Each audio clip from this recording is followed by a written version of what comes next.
नमस्कार, फ़ायदेमंद फंड्स में आपका स्वागत है। मैं हूं शैल भटनागर और मेरे साथ हैं मेरी सहयोगी कविता थपलियाल जी। फ़ायदेमंद फंड्स में हर हफ्ते हम आपके लिए लाते हैं एक शानदार इन्वेस्टमेंट ऑप्शन और आज जब आपके सामने इस हफ्ते रिकॉर्ड हाइज आपको लगते हुए दिखे हैं निफ्टी पे, सेंसेक्स पे, मिड कैप इंडेक्स, आईटी और अन्य कई इंडिसेस पर, तो हमेशा ये जहन में चर्चा होती है कि भाई जिन लोगों ने पार्टिसिपेट नहीं किया इस रैली में उनके लिए क्या ऐसे कदम होने चाहिए ताकि वो इस शानदार मोमेंटम का फ़ायदा उठाते हुए दिखें। इसीलिए हमारे आज के मेहमान हैं श्री हेमंत भाटिया साहब। आप निपन इंडिया ईटीएफ के डेप्यूटी हेड हैं और आज जिस फंड पर हम चर्चा करेंगे ये देश का बहुत ही जाना माना और बेस्ट परफॉर्मिंग ईटीएफ है। इस फंड का नाम है निफ्टी इंडिया जूनियर 20 ईटीएफ। बहुत ही बढ़िया आपने रिटर्न यहाँ पर सन 2030 से आते हुए दिखे हैं। हर साल 20% कंपाउंडेड रिटर्न और आगे आने वाले में यही उम्मीद आती हुई दिख रही है। साथ ही साथ आपके अहम सवालों के जवाब देते हुए दिखेंगे श्री फिरोज़ अजीज़ साहब। आप आनंद राठी वेल्थ मैनेजमेंट के डिप्टी सीईओ हैं। स्वागत करते हैं आपका भाटिया साहब और कविता जी। नमस्कार सभी दर्शकों को और स्वागत है आप सभी का फ़ायदेमंद फंड्स में। और जैसे कि आज के हमारे मेहमानों से तारुफ तो करा ही दिया है शैल जी ने, लेकिन नियम अनुसार हम शो की शुरुआत करेंगे और सबसे पहले आपको दिखाएंगे उन लोगों का पोर्टफोलियो जिनको हमने बाजार के उतार चढ़ाव को झेलने के लिए, उसको सहने के लिए फाइनेंशियली तैयार किया था पिछले साल। जी हाँ, यहाँ पर बात हो रही है विनय और दर्शनी गोगना की और इनके पोर्टफोलियो पे हम डाले नजर। उससे पहले एक बार रूबरू हो जाते हैं इनसे।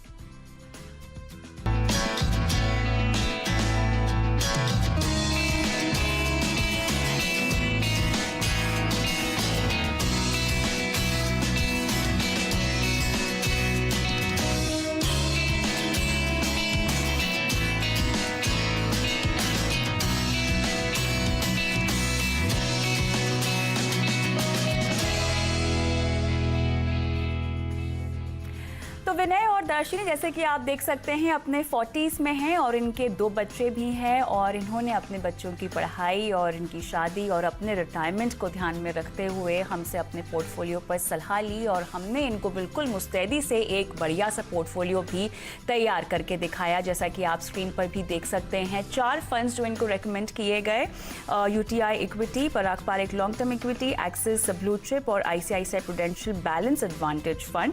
नियमित रूप से इन्होंने अपनी एसआईपी बरकरार रखी है। यूटीआई इक्विटी में आप देख सकते हैं लगभग 41% के आसपास का रिटर्न, पराग पारेख में 39.5% का, एक्सिस ब्लू चिप में लगभग 27.5% का और आईसीआईसीआई प्रू बैलेंस एडवांटेज में लगभग 20.5% के आसपास का रिटर्न। कुल मिला के इनके पोर्टफोलियो में आप देख सकते हैं 32% का रिटर्न आता हुआ दिखाई दे रहा है। कुल मिला के इन्वेस्टमेंट्स जो कि इन्होंने की हैं एसआईपी की तरह, एसआईपी के जरिए 9 लाख है, लेकिन जो ओवरऑल वैल्यू पोर्टफोलियो की फिलहाल दिखाई दे रही है वो क्लोज टू 12 लाख है। तो ये नतीजा है अनुशासित रहने का और बेहतरीन फंड्स के चुनाव का जो कि बाजार के हर ब्लो को एक तरह से झेल सके और आपको मुनाफा कमाकर दे सके। शैल जी।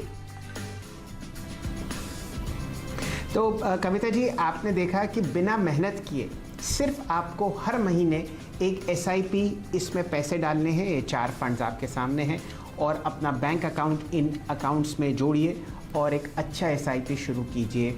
निवेश का सबसे अच्छा दिन आज है। अगर आप इन निवेशकों के साथ नहीं जुड़े हैं जिन्होंने इतना शानदार रिटर्न कमाया है तो आप ये काम आज शाम को भी या वीकेंड पर करते हुए देख सकते हैं। चलिए अब आपको मिलाते हैं अपने मेहमान। हमारे साथ श्री हेमंत भाटिया साहब जुड़ चुके हैं। भाटिया साहब, आपका स्वागत है और सिलसिला चालू होगा बातचीत का और चर्चा का विषय है निपॉन इंडिया ईटीएफ जूनियर 20।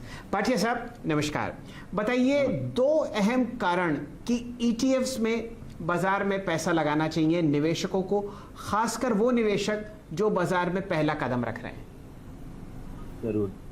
देखिए चल जी, निपॉन इंडिया ईटीएफ जूनियर 20 एक पैसिव फंड है और पैसिव फंड का जो कि क्राइटेरिया होता है वो होता है कि उसको अपने इंडेक्स को फॉलो करना होता है।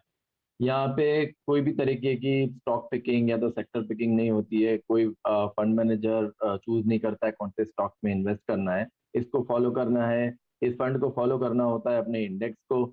इसके लिए जो भी निवेशक जो बाजार में उतरते हैं इन्वेस्ट करने के लिए, उनके लिए ये फंड बहुत लाभदायक हो सकता है। और ये फंड की सिंप्लिसिटी ये है कि इसमें दोनों ही तरीके से दोनों दोनों इंडेक्स फंड बोलिए कि स्टॉक्स के एडवांटेजेस बोलिए, दोनों ही कवर हो जाते हैं, क्योंकि एक म्यूचुअल फंड है जो एक्सचेंज पे लिस्टेड है, और सारे बेनिफिट जो एक इंडेक्स फंड में होते हैं और ईटीएफ में होते हैं, वो दोनों ही बेनिफिट यहाँ पे मिलते हैं। तो एक इन्वेस्टर के लिए जो एंटर करता है उसके लिए बहुत सारी रिस्क रिड्यूस करना बहुत ज़रूरी है। और ये फंड कई सारी ऐसी नॉन सिस्टमिक रिस्क जैसे स्टॉक पिकिंग और सेक्टर सिलेक्शन जैसी रिस्क होती है, वो रिड्यूस कर देता है। इसके लिए इन्वेस्टर के लिए काफ़ी बेहतर रहेगा है। जी जी। भाटिया साहब, मैं बस आपको ये बताना चाह रहा था, आपको आमंत्रित करने के पीछे एक बहुत अहम कारण है। हमारे पास बहुत लोगों के मैसेजेस और फ़ोन्स आते हैं और वो ये कहते हैं कि हम इस रैली में हिस्सा ले नहीं पाए, बताइए क्या करना चाहिए। मेरे हिसाब से अगर आपको पहला कदम उठाना है भारतीय बाज़ारों में, तो आप इस फंड में आपको निवेश करना अति आवश्यक है। इसके पीछे दो कारण हैं। लंबी अवधि में आपने देखा है मिड कैप्स का रिटर्न लार्ज कैप्स और ब्लू चिप्स से ज़्यादा होता है। जहां कम से कम काम करना पड़े और ज़्यादा से ज़्यादा मुनाफा आपको मिले, वही आप कदम उठाएं।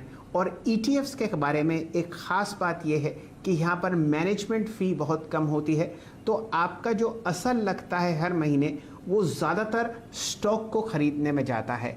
इसीलिए आप देखें लंबी अवधि के रिटर्न्स इस फंड के आपको ज़्यादा दिखेंगे निफ्टी के बेंचमार्क से और सेंसेक्स के बेंचमार्क से। सन 2003 का ये फंड शुरू हुआ है और 20% सालाना आपका पैसा कंपाउंड हुआ है। पैसिव इन्वेस्टमेंट भी बहुत अच्छी तरीके से भारतीय बाज़ारों में काम करता हुआ दिखता है और यही कारण था आज भाटिया साहब को आमंत्रित करने का। कविता जी, मेरा सवाल अरविंद जी से ये है, सन 2003 में आपने इस फंड को लॉन्च किया। पैसिव फंड्स को लेके जागरूकता और लोकप्रियता जो है अब हम ज़्यादा बढ़ती हुई दिखाई दे रहे हैं। 2003 में तो साफ तौर से पैसिव फंड्स का इतना चलन नहीं था और ना ही इतनी समझ थी। उस समय इसको लॉन्च करने के पीछे क्या वजह रही और निफ्टी ETF और निफ्टी जूनियर 20 ETF में क्या फ़र्क है, ये समझाएं। श्योर। देखिए, हमने जब इस फंड को लॉन्च किया 2003 में, हमारा हमेशा से यही हेतु रहा है कि हम इन्वेस्टर्स को ज़्यादा से ज़्यादा फंड की चॉइस देना चाहते हैं। तब हमारा फ्लैगशिप फंड निफ्टी 20 जो है, जो फर्स्ट ETF है इंडिया का, वो लॉन्च किया था हमने 2001 में। उसके बाद नेक्स्ट लॉजिकल स्टेप जो हमको लगा कि इन्वेस्टर के पोर्टफोलियो में बिल्डिंग ब्लॉक के तरीके से यूज़ हो पाए, तो एक ऐसा फंड देना चाहिए तो जो बियॉन्ड निफ्टी आपको रिटर्न दे। तो ये फंड जो है जूनियर ETF फंड जो है, ये निफ्टी नेक्स्ट 50 स्टॉक्स में इन्वेस्ट करता है और ये एक्चुअली ये fund as a incubator act करता है निफ्टी 50 स्टॉक्स के लिए। तो जो भी इन्वेस्टर इसमें इन्वेस्ट करता है वो पार्टिसिपेट करता है उन स्टॉक्स की ग्रोथ स्टोरी में जो निफ्टी नेक्स्ट 50 से निफ्टी 50 इंडेक्स में जाते हैं। तो ज़्यादा से ज़्यादा choice was one of the reasons ये फंड को लॉन्च करने के पीछे। सेकेंडली, आपने कहा जो difference between Nifty 20 and junior 20, देखिए निफ्टी 20 जो है वो आपके टॉप 50 स्टॉक्स है एज पर मार्केट कैप, अगर आप रैंकिंग करते हैं तो। और जो जूनियर 20 है वो निफ्टी नेक्स्ट 50 इंडेक्स को फॉलो करता है और ये आपके 51st to 100 स्टॉक है in terms of market capitalization. तो टोटल अगर आप निफ्टी 50 और निफ्टी नेक्स्ट 50 लेते हैं तो निफ्टी 100 बन जाता है। तो प्रैक्टिकली इस फंड में आप नेक्स्ट 50 स्टॉक्स को कवर करते हैं इन्वेस्ट करने के लिए, और that is the largest difference. And in terms of industry वगैरह भी दोनों में काफी स्टार्क डिफरेंसेस हैं। फॉर एग्जांपल निफ्टी नेक्स्ट 50 में अगर आप देखते हैं, अभी फार्मा सेक्टर है, कंज्यूमर नॉन ड्यूरेबल्स है, इनका काफी ज्यादा वेटेज रहा है बिकॉज ऑफ द एमकैप। वेरेज अगर आप निफ्टी में देखते हैं तो बैंकिंग है, सॉफ्टवेयर है, ये सारी कंपनियों का काफी ज्यादा वेटेज है। तो दोनों फंड एक दूसरे को कॉम्प्लीमेंट करते हैं। जी, एक बात मैं और कहना चाहूँगा यहाँ पर भाटिया साहब, हमारी डेस्क आपको बहुत बढ़िया डेटा चलाती हुई दिखेगी स्क्रीन पर। हम लोगों ने पिछले 6 महीने में जो शानदार रैली आपने मिड कैप्स में देखी है, वहाँ पर परसेंटेज रैली आप देख रहे हैं। कोई स्टॉक 3 गुना बढ़ा है, कोई स्टॉक 1.5% बढ़ा है। यहाँ पर शानदार मोमेंटम आया है। और अगर आप ब्लू चिप्स के मुकाबले देखें तो आपने मिड कैप्स के रिटर्न जो हैं वो आउट परफॉर्म होते हुए दिखे हैं। यही कारण है कि स्मॉल कैप और मिड कैप इंडेक्स में रिकॉर्ड हाइज बहुत ही पहले लग गए थे मुकाबले निफ्टी के, जो अभी आपको कुछ हफ्ते पहले ही हाइज पर लगाता हुआ दिखा है। अब निफ्टी जो जूनियर 20 का जो इंडेक्स है उसमें वो कंपनीज पहली 50 आती हैं जो आपको ब्लू चिप्स बनने की संभावना देती हैं। तो अगर आप इस फंड में निवेश करते हैं तो ये बहुत ही अच्छा होगा कि आपकी लॉन्ग टर्म वेल्थ जो है वो बिल्ड होगी बहुत ही बढ़िया परसेंटेज रैली के साथ। भाटिया साहब ये बताइए कि कितना प्रतिशत निवेशक का पोर्टफोलियो ऐसे मिड कैप्स ETF में होना चाहिए? देखिए, जब हम इन्वेस्टरों को निवेशकों को सलाह देते हैं तब हम ये कहते हैं कि आप अपने पोर्टफोलियो को 2 पार्ट में डिवाइड कीजिए। एक होता है कोर पार्ट, जहाँ पे आपको पैसिव फंड लेने चाहिए ताकि पैसिव फंड से आपको मार्केट के रिटर्न्स मिल जाए, बहुत सारी नॉन सिस्टमिक रिस्क एलिमिनेट हो जाए, और बाकी जो सैटेलाइट पार्ट होता है उसमें आप जो भी फंड्स अल्फा जनरेट करे वो डाल सकते हैं। तो कोर पार्ट में हम लोग जनरली सजेस्ट करते हैं कि 60 to 70% ऑफ द निवेशक का जो पोर्टफोलियो है वो कोर पार्ट में होना चाहिए। विद इन दैट पार्ट, उस पार्ट में आप अपने पोर्टफोलियो को डिवाइड कर सकते हैं large, mid and small caps में। तो विद इन लार्ज कैप्स हम जनरली सजेस्ट करते हैं कि एटलीस्ट लार्ज कैप फंड्स आपके पोर्टफोलियो के एटलीस्ट 40 to 50% आपके पोर्टफोलियो में लार्ज कैप फंड्स होने चाहिए, और जो बैलेंस है वो आप mid and small cap passive funds में डाल सकते हैं। एंड बाकी जो सैटेलाइट पार्ट है वहाँ पे आप जो भी अल्फा जनरेटिंग फंड्स होते हैं, फिर वो स्टॉक्स हो के फंड हो, कोई भी इन्वेस्टमेंट इंस्ट्रूमेंट जहाँ पे इन्वेस्टर को लगता है कि अल्फा जनरेट होगा, वहाँ पे वो 30% इन्वेस्ट कर सकते हैं पहले। अच्छा हेमंत जी, हर कोई जो बाजार में निवेश करता है वो साफ तौर से मुनाफे और रिटर्न की ही फिराक में होता है, उसी को देखता है। अब मुझे आप ये बताइए, क्योंकि ये जो फंड है निफ्टी नेक्स्ट 50 इंडेक्स को रेप्लिकेट करता है, उसे ट्रैक करता है, तो क्यों एक्टिव फंड से इसको कंपेयर करना गलत होगा, वो रिटर्न से इसकी तुलना करना गलत होगा? देखिए, जैसा मैंने कहा, ये एक पैसिव फंड है। जब इन्वेस्टर इन्वेस्ट करता है, आपने सही कहा कि इन्वेस्टर जनरली रिटर्न्स देखते हैं। अब इस फंड में ये होगा कि आप क्योंकि इसकी स्ट्रैटेजी पैसिव स्ट्रैटेजी है, इस फंड में आप आउट परफॉर्म भी नहीं करेंगे और अंडर परफॉर्म भी नहीं करेंगे relative to Nifty next 50 index. Under perform करेंगे only to the extent of expenses जो फंड में चार्ज होते हैं, जो मिनिस्क्यूल है, और little bit of tracking error. तो इस फंड में जब आप इन्वेस्ट करते हैं, बहुत सारे जो नॉन सिस्टमिक रिस्क एलिमिनेट हो जाती है, और उसके कारण बेसिकली ये फंड काफी अच्छा परफॉर्म किया हुआ है। और अगर इस फंड को आप वर्सेस एक्टिव फंड देखते हैं, तो जो एक्टिव फंड की कैटेगरी है जो इससे डायरेक्टली कंपेरेबल है वो है लार्ज कैप कैटेगरी।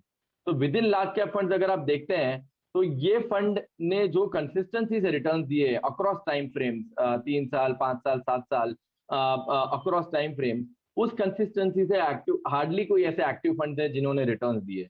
तो वो for example 30 around 30 large cap active fund है, उसमें से 3-4 फंड होंगे जिन्होंने ज्यादा कंसिस्टेंसी से रिटर्न दिए हैं। बट किसी इन्वेस्टर को पहले से एडवांस में पता होना चाहिए कि कौन से फंड बेटर परफॉर्म करेंगे, एक्टिव फंड बेटर परफॉर्म करेंगे। वो बहुत चैलेंजिंग टास्क हो जाती है एक इन्वेस्टर को चूज करने के लिए। जैसे एक फंड मैनेजर को अल्फा जनरेटिंग स्टॉक जनरेट करना, सिलेक्ट करना जितना डिफिकल्ट है, उतना ही एक एडवाइजर और इन्वेस्टर को अल्फा जनरेटिंग फंड सिलेक्ट करने मुश्किल है। इसके लिए इस फंड में आपको मार्केट रिटर्न मिलता रहेगा, और कंसिस्टेंसी भी काफी बेहतर रहेगी वर्सेस एक्टिव फंड।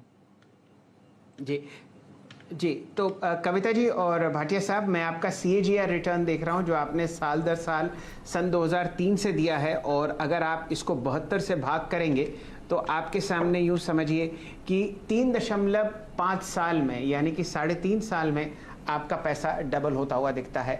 और इसमें एक बहुत ही बढ़िया बात है कि आपका जो मिनिमम मेरे ख्याल से अलॉटमेंट जो है वो 5,000 रुपये है, और अगर आप पहले यहाँ पे 5 या 6 स्टॉक्स देखें तो आपको उनकी इंडिविजुअल प्राइसेस इतने महंगे दिखेंगे कि आप उस स्टॉक को नहीं खरीद पाएंगे, और रिस्क आपका पूरा इंडिविजुअल स्टॉक का रहेगा।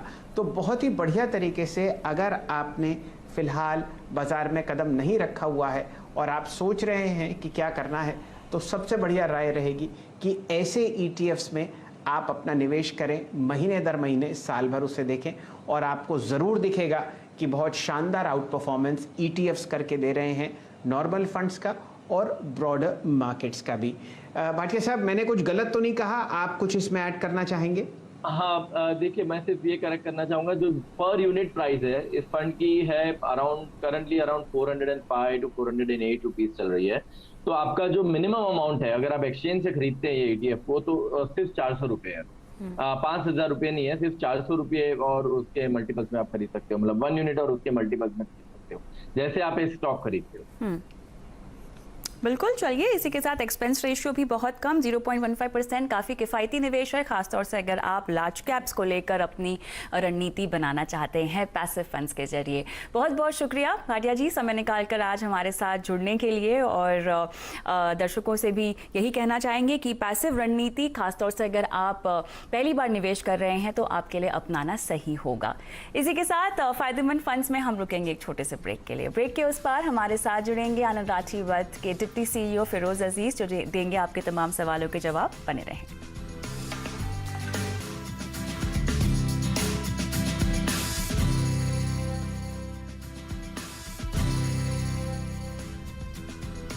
स्वागत है आप सभी का फायदेमंद फंड्स में एक बार फिर से। और बिना समय गवाए हमें अब आपके सवालों के जवाब देने हैं। मेरे साथ जुड़ रहे हैं आनंद राठी वेल्थ के डिप्टी CEO फिरोज अजीज। फिरोज, गुड इवनिंग, स्वागत है आपका।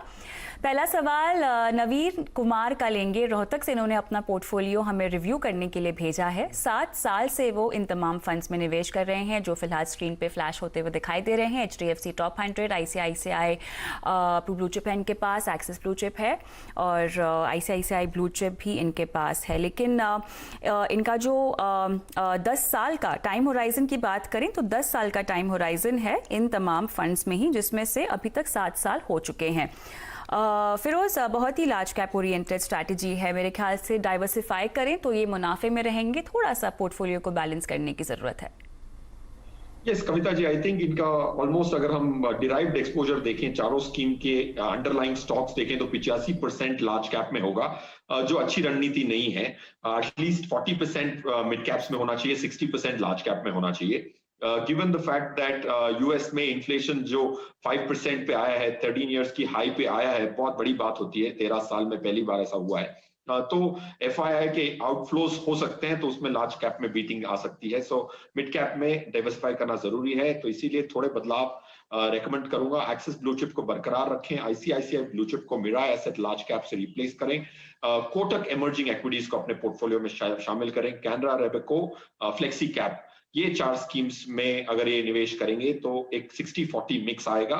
उससे जो मिड कैप की पोटेंशियल रैली है, आउट परफॉर्मेंस डोमेस्टिक फ्लोज के चलते हो सकती है, दैट विल बी बेनिफिशियल। नवीन, चलिए अगला सवाल RK गुप्ता का लेंगे। इनकी उम्र 39 है, 2,500 रुपए की SIP से शुरुआत करना चाहते हैं अपने निवेश की, और खासतौर से अपनी रिटायरमेंट या पेंशन प्लानिंग के चलते इन्होंने निवेश करने के बारे में सोचा। देर आए दुरुस्त आए, शुरुआत कैसी हो फिरोज? देखिए, मेरे हिसाब से अगर ये पेंशन प्लान की स्ट्रेटजी क्रिएट करना चाहते हैं तो आज कोई रिटायरमेंट फंड खरीदने के बदले ओपन एंडेड एक्विटी फंड्स खरीदें। लार्ज एक एक्विटी स्कीम, एक डेट स्कीम, एक्विटी में मल्टी कैप स्कीम और फ्लेक्सी कैप स्कीम को शामिल करना चाहिए। सो कोटक एक्विटी अपॉर्चुनिटीज में 65% पैसा, जो 1,500 रुपए से थोड़ा ज्यादा होता है, वो डाल सकते हैं। बाकी 1,000 रुपए जो डेट में करने हैं वो ICICI के ऑल सीजन्स बॉन्ड फंड में करेंगे। तो ये एक बैलेंस्ड अप्रोच होगा और ये 2 स्कीम्स उनमें शामिल करेंगे तो पेंशन या रिटायरमेंट के पर्सपेक्टिव से एक्यूमुलेट करेंगे तो 10 से 12% की रिटर्न की कंपाउंडेड पर एनम की उम्मीद जरूर कर सकते हैं। आगे साहब जी। अजीज साहब, आपको नमस्कार, मैं शैल बोल रहा हूं और हमारे अगले सवाल जिन्होंने किया है उनका नाम संजीव कुमार साहब है। वो 10,000 रुपये का SIP करना चाह रहे हैं, आदर्श पति हैं और वो SIP अपनी पत्नी के नाम पर करना चाहते हैं। जानना चाहते हैं कि अगले 10 से 15 साल तक ये कहाँ SIP निवेश करें 10,000 रुपये महीने का, ताकि उनकी पत्नी और रईस हो जाएं। उनके पास अभी एक हीरा है जिनका नाम है संजय कुमार। आई थिंक शैल जी नमस्कार। पहले तो आई थिंक ये बहुत अच्छा थॉट प्रोसेस है, फैमिली के नाम पे इन्वेस्ट करना, वाइफ के नाम पे डेफिनेटली। तो इनके जो 10,000 रुपए हैं, मैं उनके लिए स्कीम्स बता देता हूँ। Mirae asset large cap, Kotak emerging equities, Kotak equity opportunities, Canara Robeco flexi cap, ये पूरी स्कीम्स में मोर देन 50 स्टॉक्स हैं। इन्होंने ये चारों स्कीम जो अभी तक बताई है मैंने, इनमें मार्केट से अधिक, उनकी जो बेंचमार्क है उनसे अधिक रिटर्न ये स्कीमों ने दी है 3 सालों में और 5 सालों में, जो बहुत इंपॉर्टेंट होता है। और ये पूरी स्कीम्स 13-14 साल से चल रही हैं, तो ट्रैक रिकॉर्ड भी है, डेटा भी है और डिफरेंट कैटेगरीज की हैं। So that's why I would prefer these 4 funds. 2,500 रुपए ईच अगर संजय जी करेंगे तो एक अच्छा रोबस्ट पोर्टफोलियो होगा और आपकी वाइफ काफी खुश होंगी from the wealth which will get created over the years. चलिए, इन 4 फंड्स के नाम आपको हमारे ट्विटर हैंडल्स पर मिल जाएंगे। अजीज़ साहब, आपका बहुत बहुत शुक्रिया, आपने अपना कीमती समय निकाला और इन 3 अहम सवालों का बहुत ही अच्छा और आसान उपाय बताया। भाटिया साहब, आपका भी बहुत बहुत धन्यवाद, आप हमारे साथ जुड़े। और ये बाज़ार फ़िलहाल आपको बहुत बढ़िया मोमेंटम में आता हुआ दिख रहा है। ठीक से सोचकर समझकर निवेश करें फंड्स में, यही आपके लिए एक बहुत ही अच्छा पहला कदम होंगे इस बाज़ार में एंट्री लेने का। कविता जी और मेरे साथ जुड़ने के लिए आपका बहुत बहुत आभार, धन्यवाद। नमस्कार।